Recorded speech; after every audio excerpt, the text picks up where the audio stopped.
As you are growing your business and your company, you need to start envisioning what the future looks like. Stay tuned to envision what your future company will look like.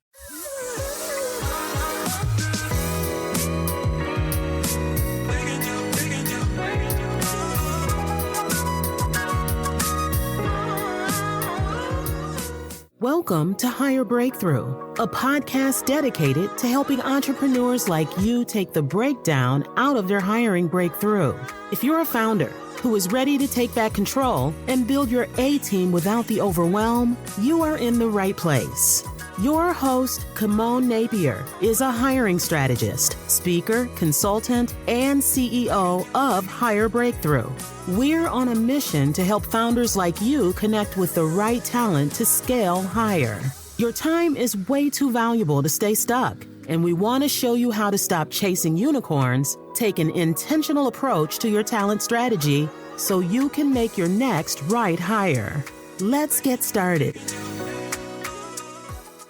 Welcome to Higher Breakthrough. My name is Kimon Napier, aka the Hiring Strategist, and today I'm going to be talking about how to create your org chart. Org chart or organizational chart, whatever terminology you want to call it, I'm going to be talking about how you can utilize that in your business today. This is super important, and a lot of founders and business owners really skip over this simply because they don't have the time. But as you are growing your business and your company, you need to start envisioning what the future looks like. If you're currently a solopreneur, you want to start thinking about your ideal workday.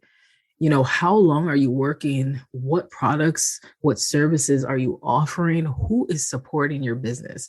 Because if you want to grow, you need to think about the supporting roles that you need in your business to actually make those goals a reality.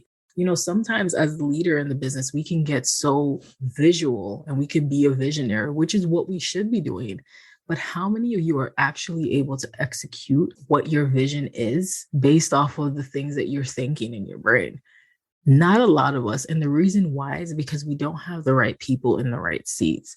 So the reason that I want you to actually craft your org chart is because I want you to start thinking about your business as a company, right? This is no longer a side hustle. This is a company. This is a startup. You have impact. And if you never created an org chart before, in a corporate work environment, it's really used to actually map out what the big picture is. What's the big vision? And it also will help you and be a tool to show you what's working and what's not working. So usually in the corporate work environment, an org chart is based off of hierarchy in various departments, but there are various ways that you can create an org chart. In the online space, your org chart is probably going to be a bit modular, meaning that it's going to have in-house employees, it's going to have maybe contractors or consultants, and that's perfectly fine. For example, you might have a full-time executive assistant, but you might have independent contractors for like HR. You might have some for, maybe marketing strategy. As you grow, this dynamic can change and develop over time, but it's important that you know these things. So stay tuned because I'm going to share with you 5 tips to create your org chart.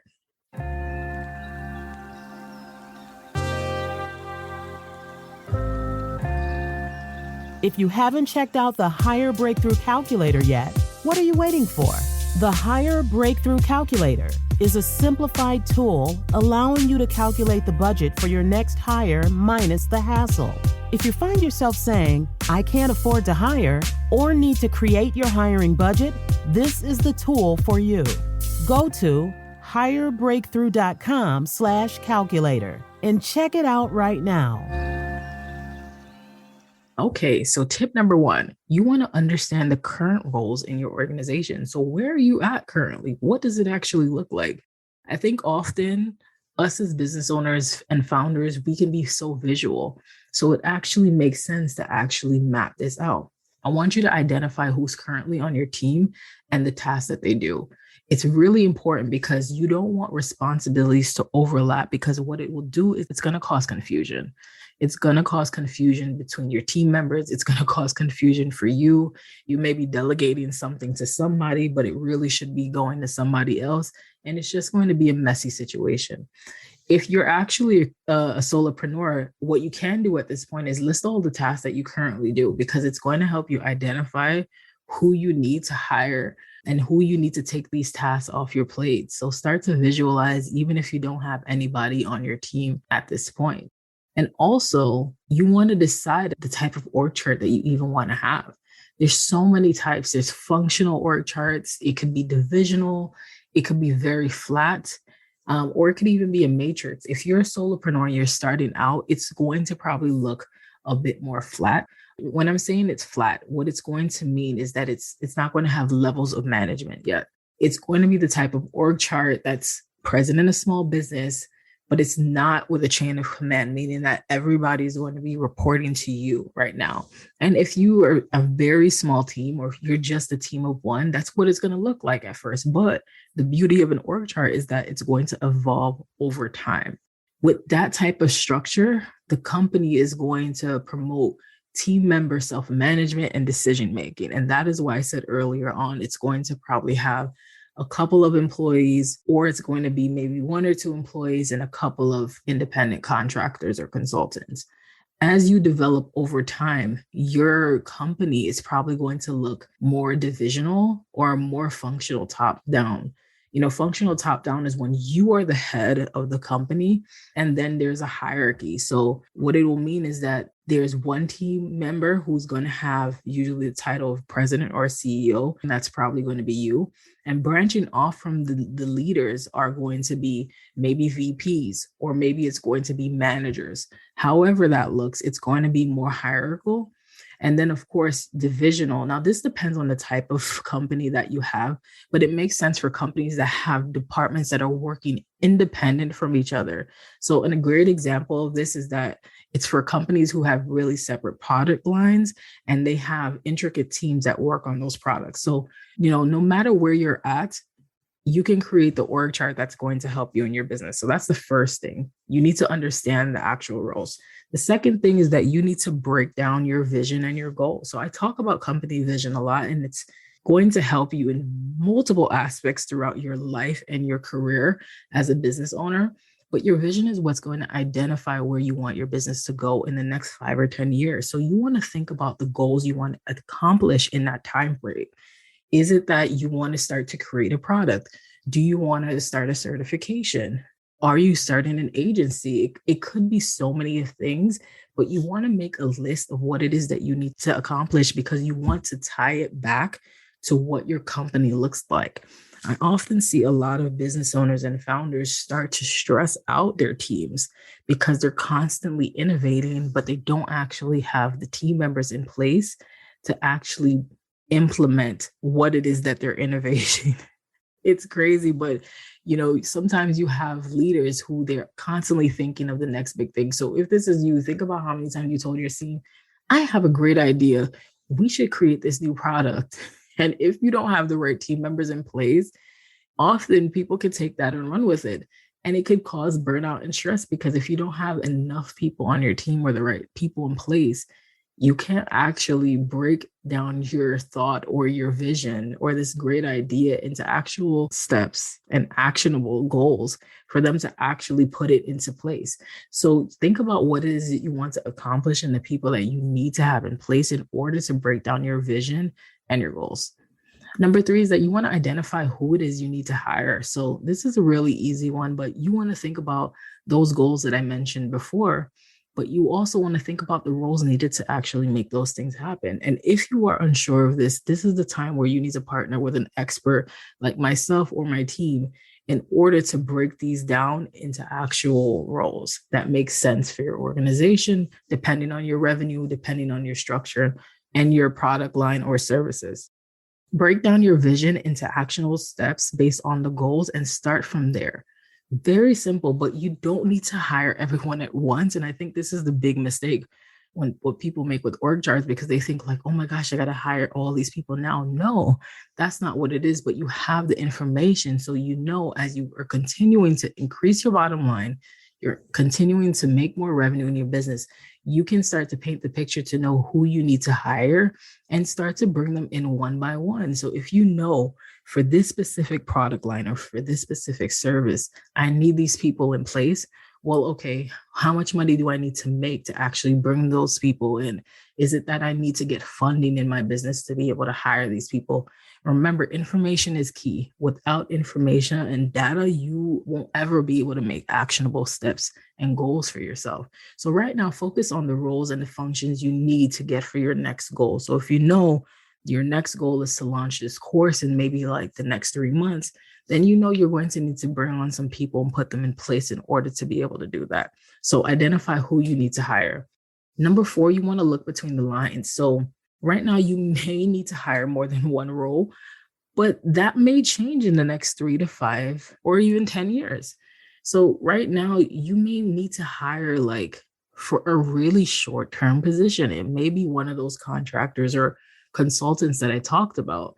But then by year two, you may need to have 4 or 5, depending on the type of business you have. I'll give you an example. If you have a startup and you have a product, maybe right now, because the place that you are, your revenue level, you just need one engineer. But as you continue to bring in more customers, as you continue to expand your product line, you may need 4 or 5 engineers. Who knows? But at this very point, you may say to yourself, like, I am going to actually need somebody to manage and direct and oversee those engineers. You got to start to paint the picture and look deeper. It can't just always be so granular where you're just focused on the overview, the big picture. You have to start to think about yourself too. Do you want all of these people to report to you?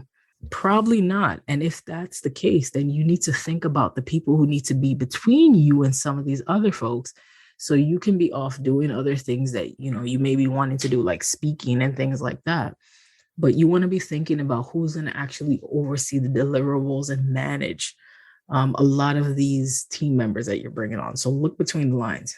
And of course, number 5, you're going to create your dream team.